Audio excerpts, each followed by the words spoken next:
Hello दोस्तों, कैसे हो आप सब। मैं आशा करता हूँ आप लोग अच्छे और स्वस्थ होंगे। तो ये कहानी पूरा ज़रूर सुनिएगा। एकता में बल की कहानी। किसी गांव में एक किसान रहता था। उसके 4 पुत्र थे। किसान बहुत ही मेहनती था। यही कारण था कि उसके सभी पुत्र भी अपने हर काम को पूरी मेहनत और ईमानदारी से किया करते थे। लेकिन परेशानी यह थी कि किसान के सभी पुत्रों की आपस में बिल्कुल भी नहीं बनती थी। वो सभी छोटी छोटी बात पर आपस में लड़ते झगड़ते रहते थे। अपने पुत्रों के इस झगड़े को लेकर किसान बहुत परेशान रहता था। किसान ने कई बार अपने पुत्रों को इस बात के लिए समझाने का प्रयास किया, लेकिन उसकी बातों का चारों भाइयों पर कोई असर नहीं होता था। धीरे धीरे किसान बूढ़ा हो चला, लेकिन उसके पुत्रों के आपसी झगड़ों का सिलसिला खत्म होने का नाम ही नहीं ले रहा था। ऐसे में एक दिन किसान ने एक तरकीब निकाली और पुत्रों के झगड़े की इस आदत को दूर करने का मन बनाया। उसने अपने सभी पुत्रों को आवाज़ लगाई और अपने पास बुलाया। किसान की आवाज़ सुनते ही सभी पुत्र अपने पिता के पास पहुंच गए। उन्हें समझ नहीं आ रहा था कि उनके पिता ने उन सभी को एक साथ क्यों बुलाया है। सभी ने पिता से उन्हें बुलाने का कारण पूछा। किसान बोला, आज मैं तुम सभी को एक काम देने जा रहा हूँ। मैं देखना चाहता हूँ कि तुम में से कौन ऐसा है जो इस काम को बखूबी कर सकता है। सभी पुत्रों ने एक सुर में हाँ कहा। पिताजी, आप जो काम देना चाहते हैं दीजिए, हम उसे पूरी मेहनत और ईमानदारी से करेंगे। बच्चों के मुंह से यह बात सुनकर किसान ने अपने बड़े बेटे से कहा, जाओ और बाहर से कुछ लकड़ियां उठाकर लाओ। किसान ने अपने दूसरे बेटे से एक रस्सी लाने को कहा। पिता के बोलते ही बड़ा बेटा लकड़ियां लाने चला गया और दूसरा बेटा रस्सी लाने के लिए बाहर की ओर दौड़ा। थोड़ी देर बाद दोनों बेटे वापस आए और पिता को लकड़ियां और रस्सी दे दी। अब किसान ने अपने बेटे को बोला कि इन सभी लकड़ियों को रस्सी से बांधकर उनका गट्ठर बना दे। पिता के इस आदेश का पालन करते हुए बड़े बेटे ने सभी लकड़ियों को आपस में बांधकर कट्टर बना दिया। कट्टर तैयार होने के बाद बड़े बेटे ने किसान से पूछा, पिताजी, अब हमें क्या करना है। पिता ने मुस्कुराते हुए कहा, बच्चों, अब आपको इस लकड़ियाँ के कट्टर को 2 भागों में अपने बल से तोड़ना है। पिता की यह बात सुनकर बड़ा बेटा बोला, यह तो मेरे बाएं हाथ का काम है, मैं इसे मिनटों में कर दूंगा। दूसरे नंबर का बेटा बोला, इसमें क्या है, यह काम तो आसानी से हो जाएगा। तीसरे नंबर का बेटा बोला, यह तो मेरे सिवा कोई नहीं कर पाएगा। चौथा बेटा बोला, यह तुम में से किसी के भी बस का काम नहीं है, मैं तुम सबसे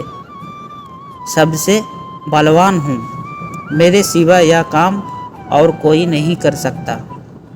फिर क्या था, अपनी बातों को साबित करने में सभी जुट गए और एक बार फिर चारों भाइयों में झगड़ा शुरू हो गया।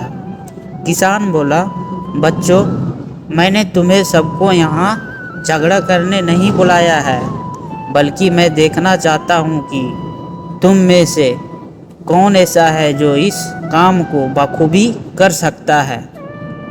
इसलिए झगड़ा बंद करो और लकड़ी के इस कट्टर को तोड़कर दिखाओ। सभी को इस काम के लिए बारी बारी मौका दिया जाएगा।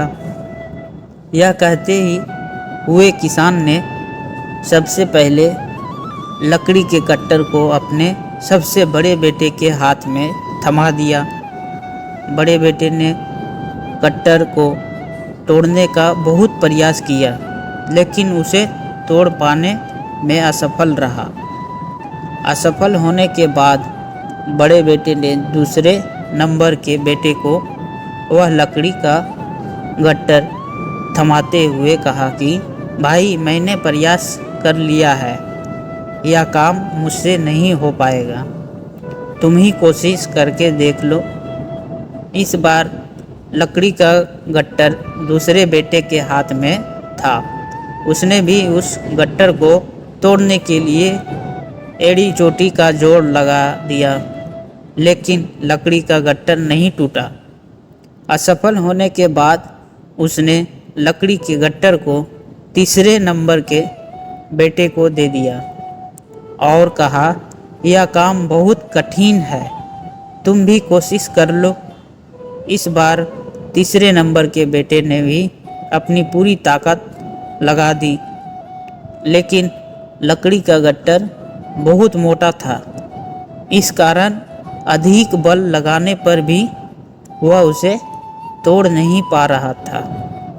काफ़ी मेहनत करने के बाद जब उससे भी यह नहीं हुआ, तो अंत में उसने लकड़ी के गट्टर को सबसे छोटे बेटे के हाथ में दे दिया। अब छोटे बेटे की बारी थी अपनी ताकत आजमाने की। उसने भी काफ़ी प्रयास किया, लेकिन वह भी सभी भाइयों की तरह उस लकड़ी के गट्टर को तोड़ पाने में सफल नहीं हुआ।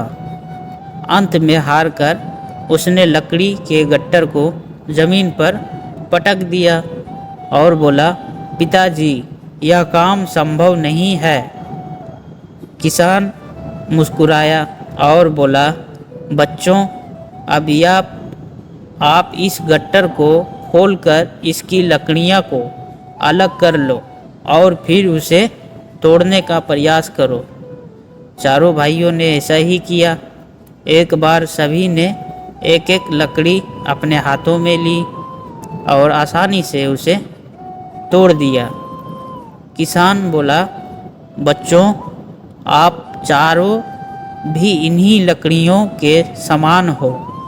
जब तक इन लकड़ियों की तरह साथ रहोगे, तब तक कोई भी तुम्हें किसी तरह का नुकसान नहीं पहुंचा पाएगा।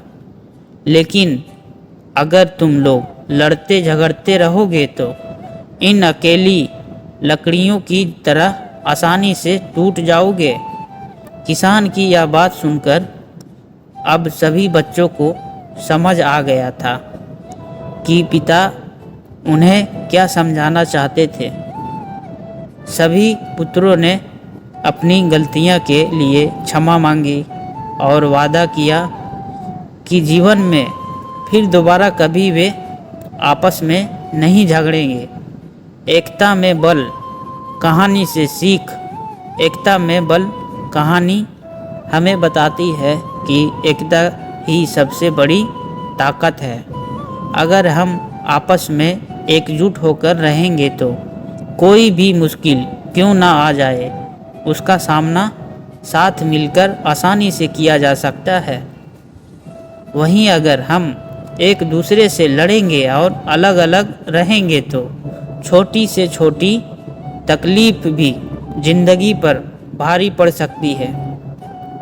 तो दोस्तों, एकता में बल की कहानी आप लोगों की सुनने में कैसी लगी, यह हमें कमेंट में ज़रूर बताएं। और आप लोग हमारे चैनल पे नए हो तो चैनल को प्लीज़ सब्सक्राइब ज़रूर करना मेरे भाई, और वीडियो को लाइक करना, शेयर करना और अपने दोस्त रिश्तेदार के साथ भी ज़रूर साझा करना।